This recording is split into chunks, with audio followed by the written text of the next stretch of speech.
Well, hello, Underdog podcast listeners. Wow, if I ever got a special guest, a superstar, a wonderful woman. I heard this person speak at a conference and I was like, they have to come on the Underdog Leadership Podcast. So, dear listeners, welcome. In a minute, I'm going to introduce you to Meghan Rehbein. Meghan is the Interim Administrative Dean at Rutgers College. And for those of you that are not familiar with Rutgers College, it's in New Jersey.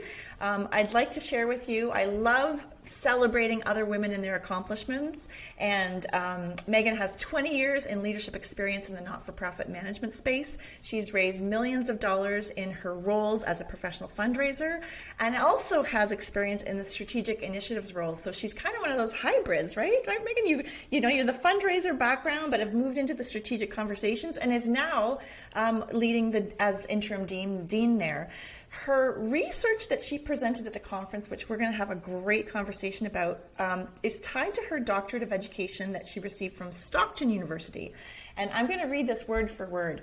Her research is in the lived experience and leadership identity of women who hold CEO roles in not-for-profit. Like, could that niche be more awesome and more on brand with Underdog Leadership? So without further ado, please welcome Meghan to the podcast. Thank you so much, Jenny. I'm so glad to be here. I'm excited to continue our conversation from about 6 weeks ago. And one of the reasons, I think basically if I'm introducing myself, one of the things I'm always going to tell people is that my path has been sideways, sometimes backwards, by mistake, by happenstance. I got into a nonprofit role directly out of my undergraduate experience as a part-time temporary job. 2 years later, I was leading a fundraising organization. 2 years after that, I was in charge of a staff of 24 and running operations for a $6 or $7 million organization. And so when I look back at my career and think about all of the ways that I was uplifted, all of the opportunities that I was able to take advantage of, all of the ways that disappointments turned into great challenges.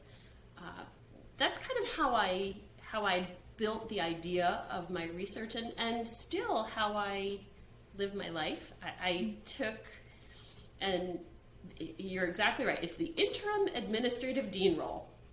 But I am taking this opportunity to lead an organization at Rutgers that is a women's college. So Douglas College is the women's college at Rutgers University, and it's, such a blend of the things I love. Higher education, women's experience, leadership development, all of those things kind of meld in this role. And I don't know where I'm going to be a year from now when a new permanent dean is named.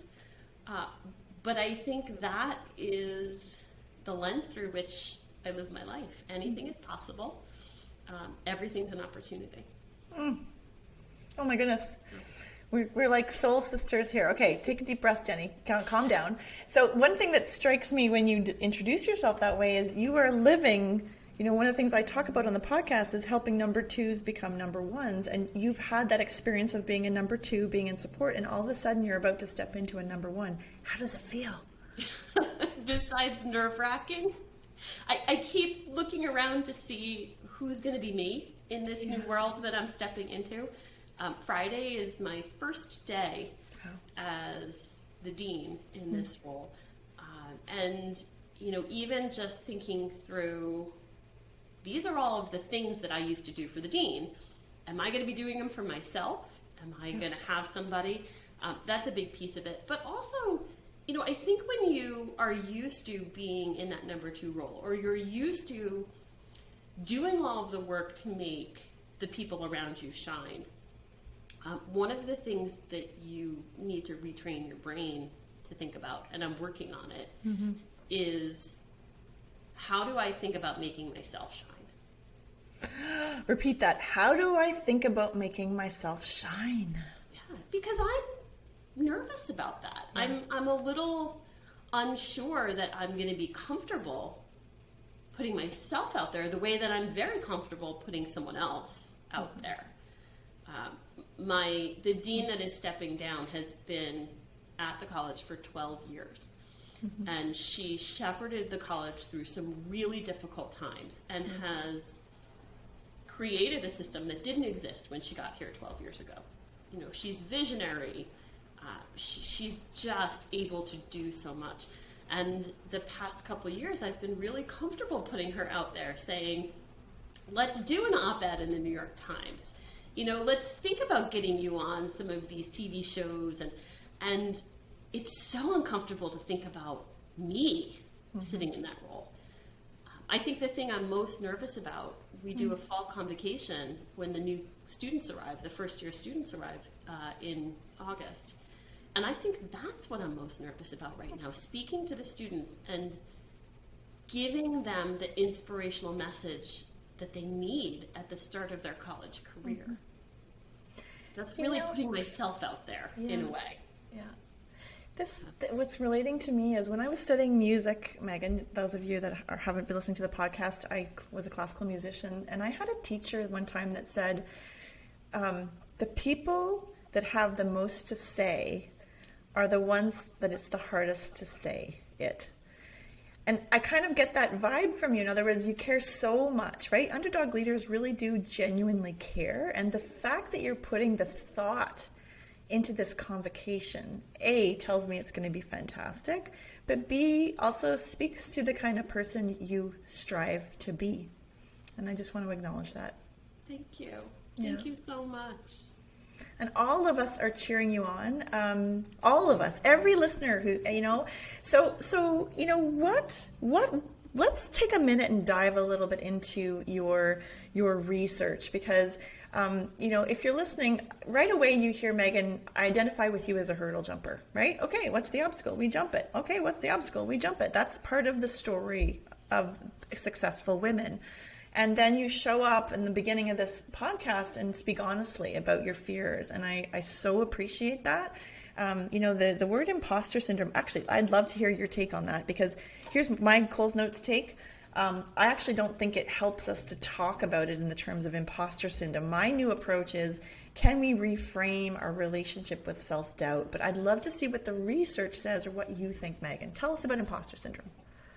So, my research was, again, about lived experience. So it was I interviewed a group of 11 women who had attained a CEO level role in a large nonprofit organization. Some of them very large, some of them with thousands and thousands of staff working with them across the globe. And this idea that the perception of their ability to lead was not always there. Sometimes it was their own perception. Yeah. So sometimes it was imposter syndrome, where they felt like, wow, I don't know why I'm here. I don't know what they saw in me. I can't do this. They're going to figure it out. Sometimes it was that.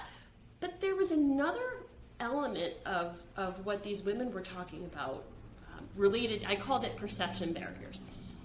And that's their board or their peers didn't always express confidence in their choice. So these boards were hiring these women into CEO level roles, to lead billion-dollar companies, because that's what a nonprofit is at that level. It is a company.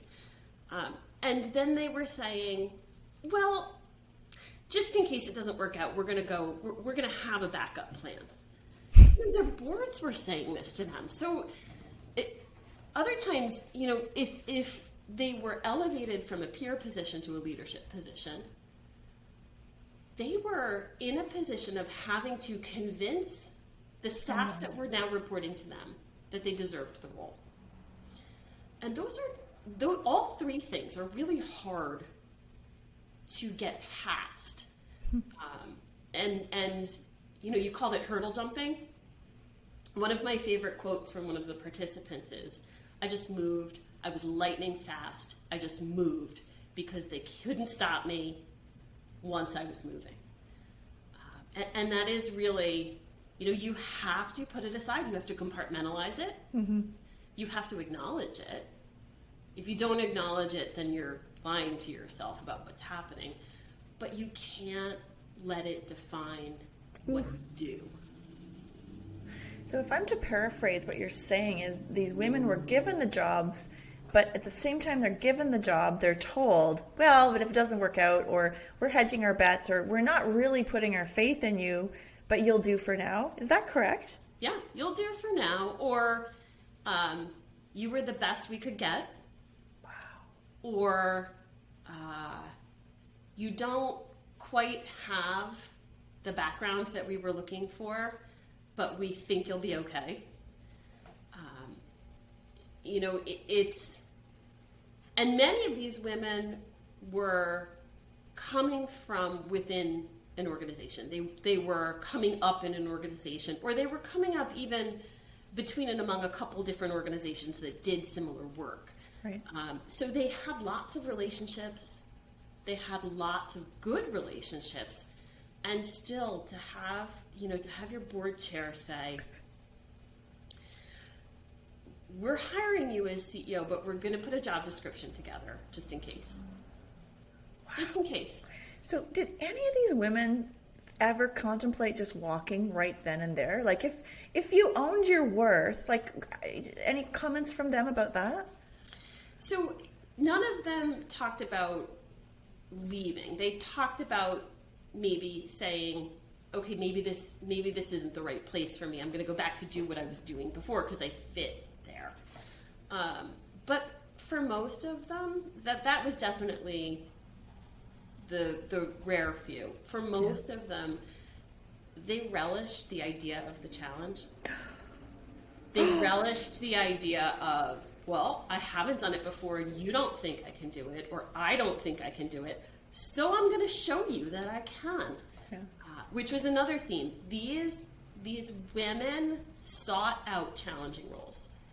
They sought out roles that they hadn't done before. They sought out opportunities to learn things that were new to them. Mm-hmm.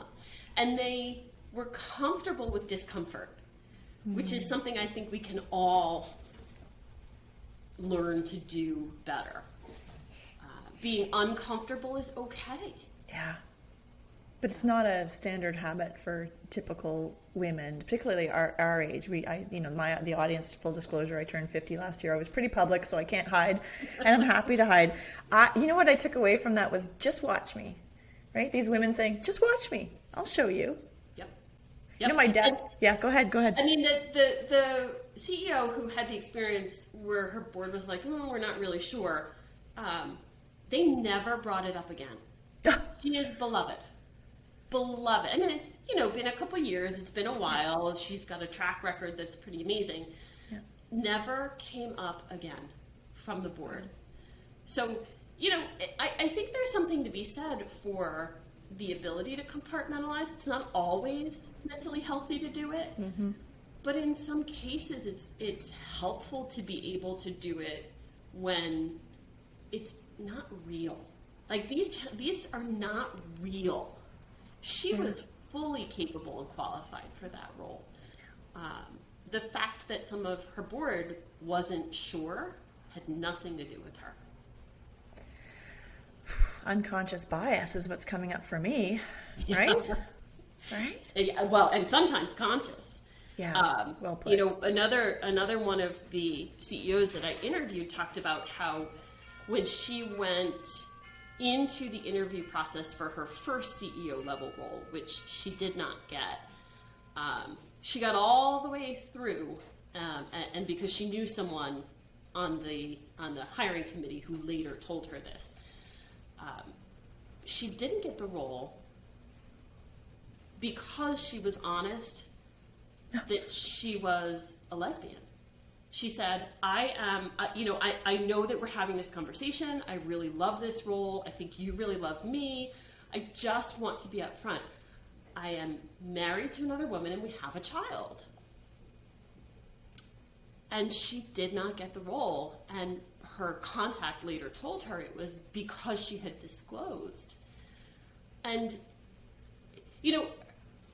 she viewed it as, it was a disappointment at the time, right? It was incredibly disappointing. And she said she thinks it impacted her career. She could have been a CEO 10 years earlier than she was. And that was a goal for her, kind of all along the way was a goal. But she also came to believe that there would have been no way for her to be successful in that role. If that was going to derail her candidacy, imagine how it would have derailed her work. And her reputation and long-term ability to do great work. And she's doing amazing work now. Yeah.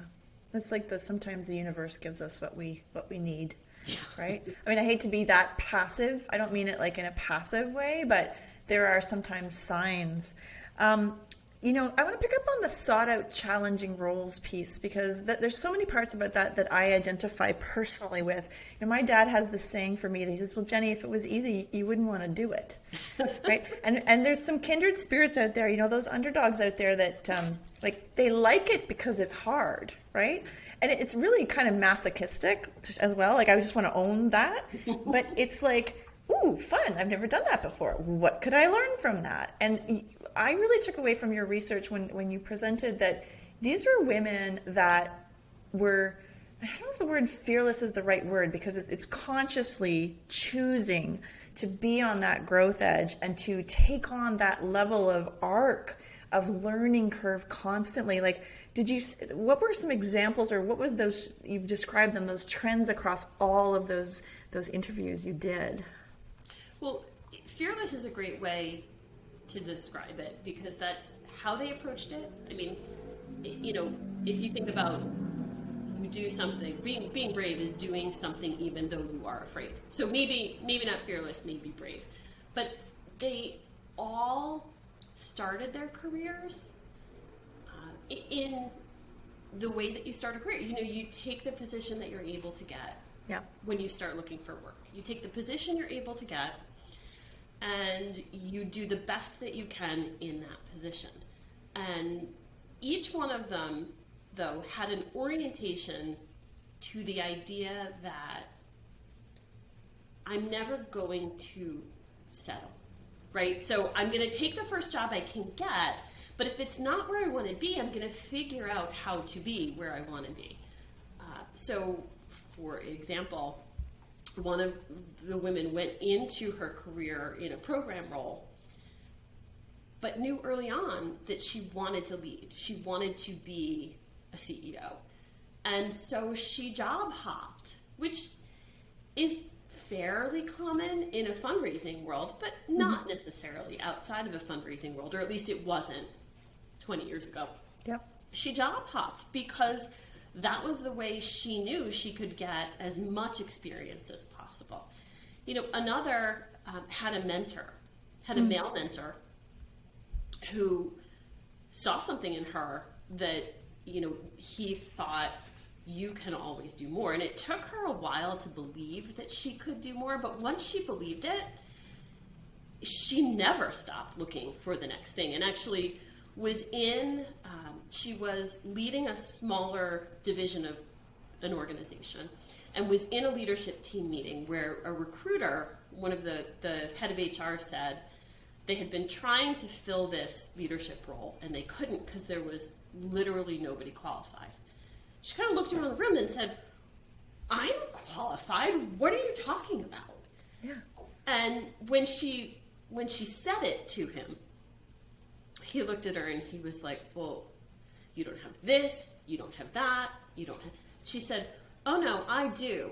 It might be on a smaller scale, but I have it. Even when they weren't necessarily, they didn't look like a fit. They could see themselves fitting. Yep. And that was something that was common across all of them. They saw themselves in the next role. They could visualize themselves in the next role. But in any case, they all talked about it as part of this orientation towards enjoying a challenge as part of their identity. It was part of what made them who they were. Yeah. Yeah, I definitely, I can, this is so interesting. How did they, so I'm curious because I'm a coach, right? did they talk about the support networks? Did they talk about executive coaching or communities of women? Tell me more. So there wasn't really consistency among them. Some of them had mentors. Some of them were mentors. One of them found executive coaching so helpful that she, in each role that she took, had coaches for her teams as part of the budget. Excuse me. Others had more informal networks. Sometimes it was within an organization. One of them said that she just lived by the philosophy of each one teach one, that she had so many mentors throughout her career that she felt it was her duty to continue that process. But it wasn't consistent, which I found, I was expecting to find something consistent, and it really wasn't throughout. I think too, executive coaching still has the stigma of the underperformers. I think we need to really change that narrative that it's for the high performers, right? It's for the people, we think of executive coaching as remedial rather than high performance. I'm reading Radical Candor finally, because everybody's been on my case about reading it, and I'm really enjoying the comment about rock stars versus superstars. Rock stars are the people that deliver on your team, excellent what they do, but have no interest in moving up the food chain. And as a hurdle jumper myself, like reading that paragraph and going, oh, so they're just oriented differently than me. Like I identify, and I think maybe perhaps you would, Meghan, as a superstar, right? Where's the next jump thing I can jump? And so I wonder too how that ties into executive coaching and the things they're looking for. I think they would all say, almost all of them used the words, I'm bored if I'm not dealing with the challenge. Absolutely. Absolutely. But I think too, when you think about when I think about executive coaching, I think about capacity development. Yeah. I think about, you're not trying to fix something, you're trying to grow something.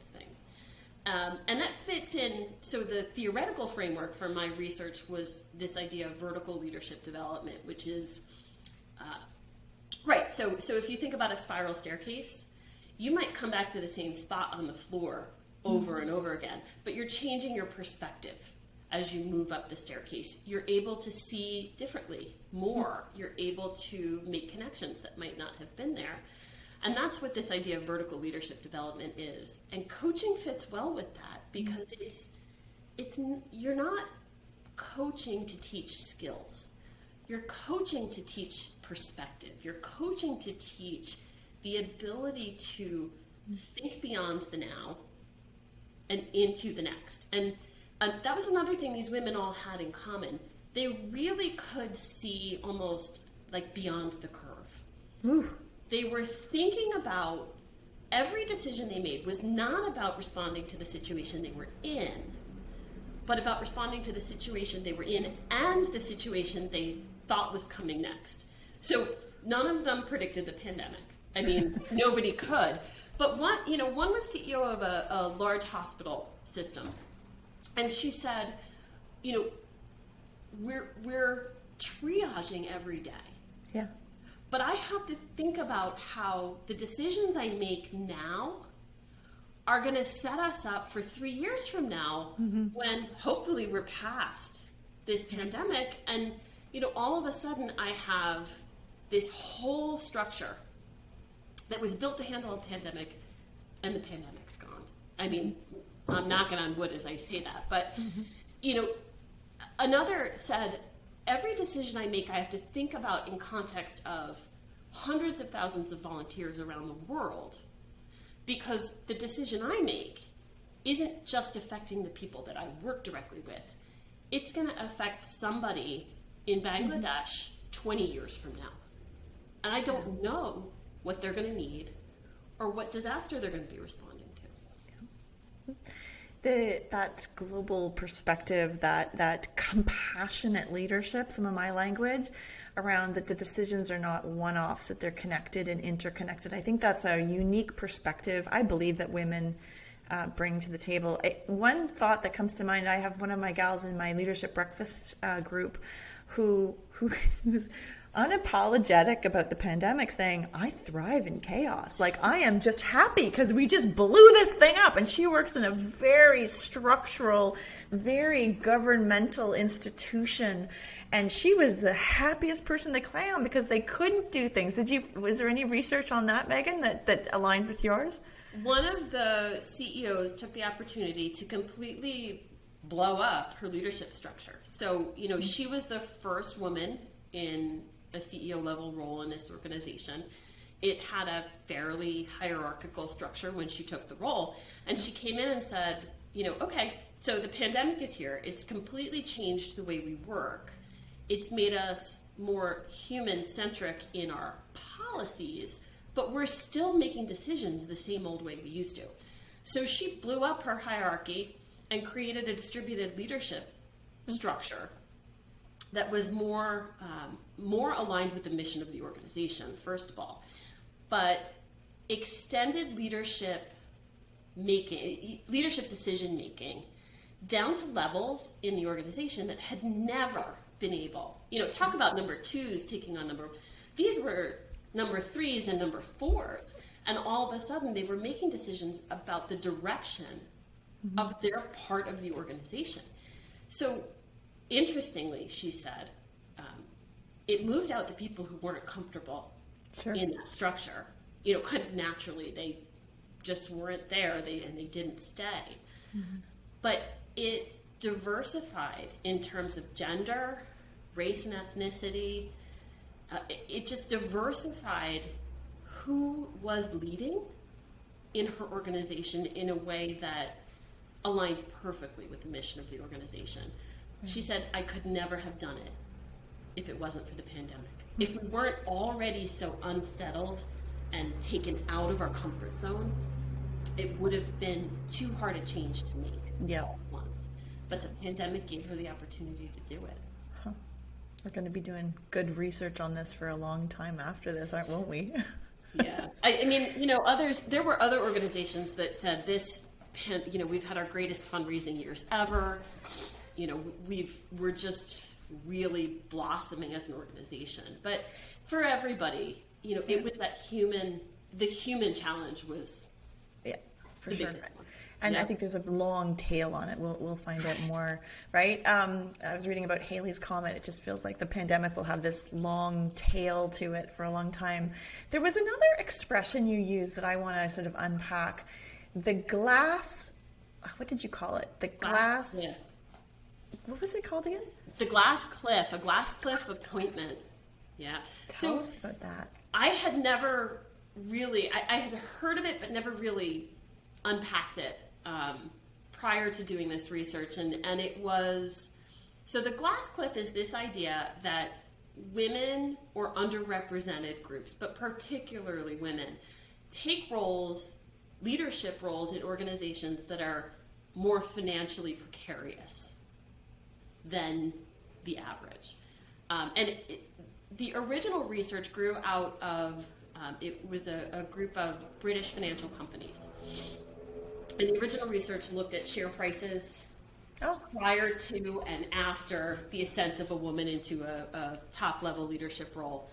And there's also research about the gender diversity of boards and glass cliff appointments. But it is this idea that, women are more likely to be hired into a top-level leadership role when there's a greater chance of failure. When the organization is just, not quite there. I don't know if I can say favorite because it's just awful, but one of the women in this study took a CEO role, came in on her first day, had basically dropped her bag on the desk, sat down, and the CFO came in and said, I don't know why you took this job. We don't have enough money to make payroll this week. That's a glass, that is it. That's a glass cliff. Yeah. You take a job without knowing whether the organization is going to be there. 6 months from now. Because it's your chance, right? Because it's an opportunity. You're the underdog candidate to beat a dead horse or to beat a dead underdog. And actually, this aligns so much with my client work, because I can think of one particular client, a one-on-one client. She said, I wanted to hire you 5 years ago, but I couldn't because I walked into a job and it was the same story. She'd been sold a bill of goods, and basically the finances were in a disaster. Now, luckily, she had a great finance background and spent 5 years cleaning the place up, and has now kind of outgrown the organization. I think that's another trend you see. But it was at the point where she was ready to come to coaching because she wanted to grow and expand and was not getting it from her board and whatnot. So I can completely relate to that glass cliff thing as well. If nobody else can do it, we'll have her do it. And then, of course, they come in and say, just watch me. Just watch me. And then they do it. I mean, of the 11 women, only one didn't. Wow.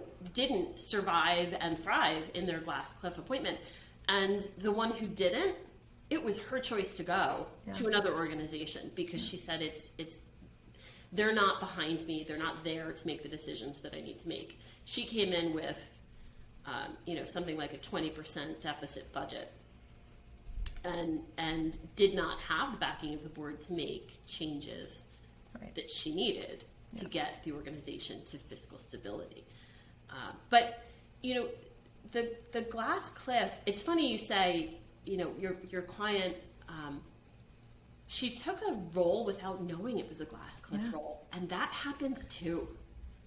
Probably more. There's a lot of study on risk. A lot of the study around glass cliffs is about risk perception and the ability to tolerate risk, and whether women have a greater ability to tolerate risk or not. And by the way, the nonprofit sector is one of 3 sectors where glass cliff appointments happen all the time. Wow. But all of these studies about the ability to tolerate risk and whether these women have a higher ability to tolerate risk or not assume that the women know they're taking a glass cliff appointment when they do. And it's really not always the case. Well, and we know in fundraising, the thing I always say is, vision leads, fundraising follows. And so when your vision is marred or poxed or, has these huge gaps or scabs, like festering boils, Meghan, because you've screwed up or, you've got some kind of smelly thing in your finances, good luck trying to fundraise for that smelly mess. Right. And then that compounds the problems. Yeah. Exactly. And then, we do. I mean, I have definitely, when I look back over the course of my career, I have taken roles that were really, maybe not so safe. Yeah. Maybe not so secure, because it was my opportunity. It was my chance. And because we really do. I mean, the women in this study, we really do look at it as an opportunity to say, let me show you what I can do. Yeah. So I get very excited about that. Yeah. And I think, when it's going to be really exciting to look 10 years from now at, because I'm already thinking about my research agenda for the next 10 years, but 10 years from now, what's changed for these women? Yeah. They ranged from about mid-40s to late 60s, which I really wanted to get some 30-year-old leaders, women who were in leadership roles at a very young age. Most of those that I reached out to were just too busy to participate, which doesn't surprise me either. But, 10 years from now, how are they faring in these? So I have to ask, what's the cost? What's the personal cost, the emotional, the mental, the physical cost for these women? Yeah, self-care. They all talked about self-care because they never turn off. Another very common theme, they were always on stage. They were always in the public eye. They never turned off. One talked about going on vacation with her family in Europe and taking meetings at 11 o'clock at night while her family was having dinner, because that's when she needed to take a meeting. Being on vacation doesn't mean you unplug all the time. Doesn't mean you unplug any of the time sometimes. But so coaching was actually part of how she handled that. She said, one of the things she depended on was her coach, and she was the one who always had coaches for herself. Yeah. Because they challenged her to think differently, and to consider a different perspective. But being on stage all the time, even when you send an email, that you think is funny, you're trying to lighten the mood. You send an email to your team that you think is funny, and it just lands wrong. Even something as simple as that can take months to come back from. Yeah. And they all did. Nobody had a silver bullet to address it. Some were runners. One took up container gardening. Container gardening. For me, I live at the beach, so the beach is my place. I walk the dog down to the beach, and it's still too cold for me to go swimming. But next month will be warm enough for swimming. But yeah, I have so much compassion in my heart for these trailblazers that are leading the path. And not to go into all the political things that have gone on lately in the world, but I'm so grateful for their desire to keep jumping those hurdles, and just kind of want to give them a big warm hug. Thank you for laying the trail for all of us. And I hope we never forget. One thing I say often is, my mother, who's 75, her mother stayed home once she had a baby, and my mother went to work when she had kids. And that first generation, I think there was so much guilt attached from changing the patterns from before.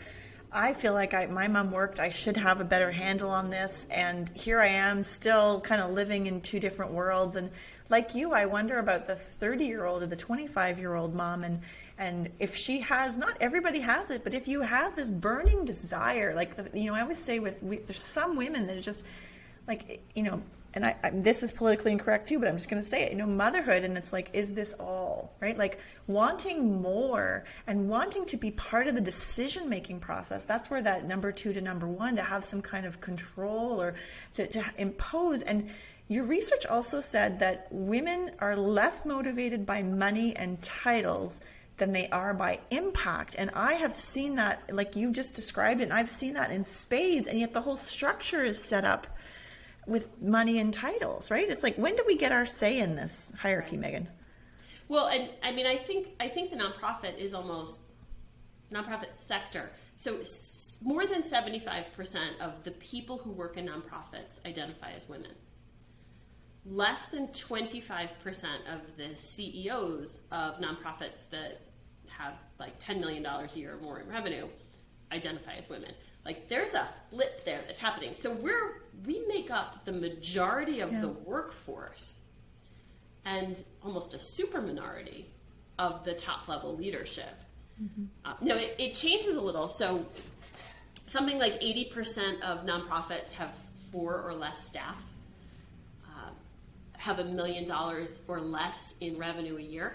Those nonprofits are primarily led by women who have lower salaries, have less visibility, beyond a local community. But when you get to these nonprofits that have, hundreds of millions of dollars a year in revenue, they're primarily led by men, and they're primarily led by white men still. So if you look at from an intersectional lens, and I don't have it in front of me, but Race to Lead is a fabulous publication that really kind of breaks down what it looks like in leadership in the nonprofit sector. If you look at it through an intersectional lens, we're not doing so great as a sector. But there are 12 million of us. And we are increasingly diverse. One of the things the nonprofit sector has done well is build a fairly diverse workforce. We just now need to make that a fairly diverse leadership. We just need to grow some seeds. Get there, but and that's one of the things that I want to do. So I did this research as part of an academic exercise. Yeah. I was doing a doctorate. I needed to do research to do that. But I'm passionate about taking it and doing something with it, about making a difference in a sector that I love and that I've been in for so long, about creating opportunities for people the way I had opportunities created for me, whether they were deliberately created or not. These were opportunities and I took advantage of them. And I want to be able to do the same thing for other people. So, coming out of this research, looking at all of these things that these amazing women shared with me, one of the things I really want to do is help other organizations. They're called under-institutionalized leadership development opportunities, which is a big mouthful, but basically it means every organization has challenges. Use those challenges to build leadership identity in the staff so that they can take advantage of the next step. Yep. It might mean they're not going to stay with you forever, but it's the nonprofit sector. Chances are good they're not going to stay with you forever anyway. But it is, that's how we're going to change the narrative around who is leading in our sector. Oh. What an amazing conversation. Thank you so much for your thoughts, Meghan. And as we're closing, what's next? Can you give us a taste of what your next research is going to be? Am I allowed to ask that? Yeah, absolutely. So I'm in the process of kind of turning the big dissertation into some publishable articles. I'm looking at really trying to take what I've learned and put it into practice in my own organization. So being in a dean role over the next year is a great opportunity to do that. Almost it's like a lab. I have a lab. But that's those are the two things I'm doing next. I want to get some word out. I want to publish about this. And then I also really want to show that it works, show that I'm able to do what I think the research is telling me. So we may have to have you back in 2 years just to let us know how it's going. And I always call it the leadership petri dish, right? But I love that idea that you're trying things. If people have enjoyed this conversation and these places we've gone, how can they get in touch with you, Meghan? You can definitely find me on LinkedIn, or please email me, MEGREH, B as in boy, EIN as in Nancy, @gmail.com. But I'm happy to connect. I'm always interested, especially if people want to share stories or just talk about, I could talk about this research for hours and hours on end. So I appreciate this opportunity. Oh, it's wonderful. It's wonderful. And there's so many of us out there. Seems like a fantastic place to hold this conversation. If you've enjoyed this conversation, please, if you know a CEO or if you identify with some of the things we've talked about, I want to encourage you to share this podcast episode. Do the follow or the click through and copy the link and send it to a friend, because my takeaway from when I heard you speak the first time, Meghan, was I'm not alone. This woman gets it. You used language where I was like, that's exactly how it feels. So one of my big goals with Underdog Leadership Podcast is to normalize this, is to create a platform for people to actually start talking about it, because I think it behooves us to know, well, if I'm not alone and I don't have three heads, well, maybe I should push just a little bit harder, right? Maybe that hurdle isn't quite as insurmountable as I thought it was. And I always am interested, the challenges are the challenges. We all have them, and there's so many different ways we could describe and identify. And I'm just putting it out there, as a white woman, the challenges I have are completely different than some of our intersectionality radicalized people. But I'm really interested in the overcoming and what did you do about it part. That's the part that keeps me coming back. And that's the part that I want to be I want to be the solution bringer, right? And I want to learn from these things. And that's what I feel like this conversation was really about, was what can we learn from all this? So thank you. Thank you so much. I really enjoyed our conversation. Wonderful. Thanks, everyone. We'll see you next time on the podcast. Bye.